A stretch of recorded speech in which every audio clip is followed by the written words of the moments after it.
ஓம் சக்தி. சக்தியில் அனைவருக்கும் என்னுடைய அன்பான வணக்கம். சக்தியில் இவருக்கு ஒரு முறை வித்தியாசமான அனுபவம் கிடைச்சதுங்க. யாருங்க? நம்ம சக்தி தொண்டர் மோகனுக்கு. அவர் காலையில் எழுந்திரிச்சு பார்க்குறாரு, ஊடு பூரா பறவைகள். இந்த மருவத்தூர் இருக்குங்களே அந்த ஏரியில் வெளிநாட்டு பறவைகள் அது இது நல்லா அதையெல்லாம் ஊடு ஊராக இருக்குது. செல்ஃபை 2 படுத்து இருக்குது, பொட்டி மேலே 2 படுத்து இருக்குது, பெட்டில் படுத்துருக்குது, பல மாதிரி. இவர் ஏடா அது வீடு வரா பறவைகளாக இருக்குது, இவருக்கு அந்த மாதிரி ஒரு காட்சிங்க. அப்படின்னு சின்ன பெரம்பு ஒன்று எடுத்து அந்த பறவைலாம் லேசாக தட்டி தட்டி எல்லாம் போங்க போங்க, இல்லை வெளியே போங்கன்னு முடிக்கிட்டு இருக்காரு. அதெல்லாம் ஒன்றும் நகரக்கோடு இல்லை.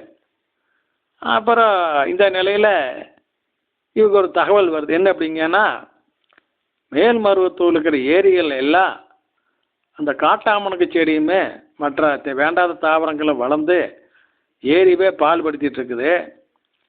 நாங்கள் எல்லோரும் உழவாரப்பணி செய்ய போகிறோங்க. அந்த செடியிலெல்லாம் அப்புறப்படுத்தி ஏரி சுத்தம் பண்ண போகிறோம், நீங்களும் வர்றீங்களான்னு சொல்லி கூப்பிட்றாங்க. இவர் அதை மாதிரி போயிட்டாருங்க. 50 தொண்டர்களோடு போயிங்க மேல்மருவத்தூர் இருக்கிற அந்த ஏரியை அந்த காட்டாமணை செடியெல்லாம் வெட்டி எடுத்து சுத்தம் பண்ணி கொடுத்துட்டு வந்தாருங்க. அதற்கு பின்னாலேங்க அந்த பறவையெல்லாம் இவருடைய வீட்டுக்கு வரவும் இல்லை. அதெல்லாம் மருவத்தூர்லேயே எல்லாம் நிம்மதியாக அந்த ஏரிக்கரையில் வாழ்ந்துட்டு இருக்குது. சக்திகளே, ஓம் சக்தி.